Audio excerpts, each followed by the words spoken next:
बारामतीत शरद पवार विरुद्ध अजित पवार सामना झाल्यानंतर आता युगेंद्र पवार विरुद्ध अजित पवार अशी दुसरी काका पुतण्याची लढाई सुरू झाली।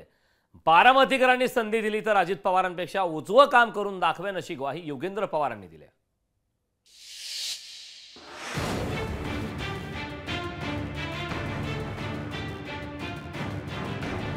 बारामतीच्या दुसऱ्या काका पुतण्यात आता खऱ्या अर्थानं लढाई सुरू झाल्याचं चित्र निर्माण झालंय।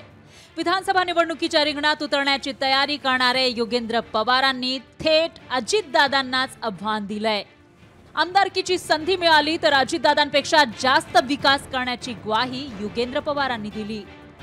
बारामतीकरांनी एकदा दुसऱ्या विचाराच्या माणसाला संधी द्यावी, जेणेकरून बारामतीकरांना आपलं वेगळेपण समजेल असं अजित पवार म्हणाले होते।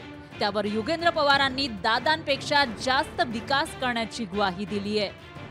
जर तुम्ही पवार साहेबांच्या विचारांच्या उमेदवारांना जर संधी दिली आणि जर पवार साहेब आपल्या पाठीशी असले, दूरदृष्टी असणारा नेता जर आपल्या पाठीशी असले तर मग 100% आजपर्यंत जो इथं विकास झालाय त्याच्यापेक्षा जास्त विकास।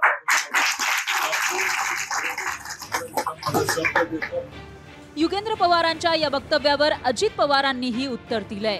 आजकाल सगळ्यांनाच आमदारकीचे वेध लागल्याचा टोला अजित पवारांनी लगावला।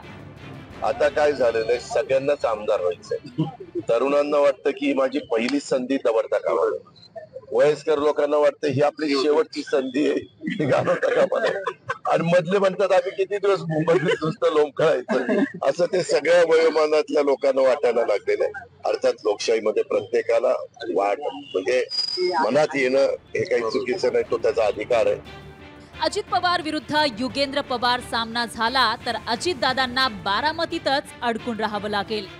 अजितदादांनी जय पवारांना रिंगणात उतरवलं तर अजितदादा मैदान सोडून गेल्याचा प्रचार केला जाईल।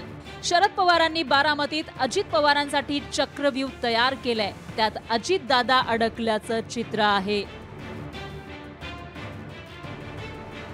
विकास कोकरे, लोकशाही मराठी, बारामती।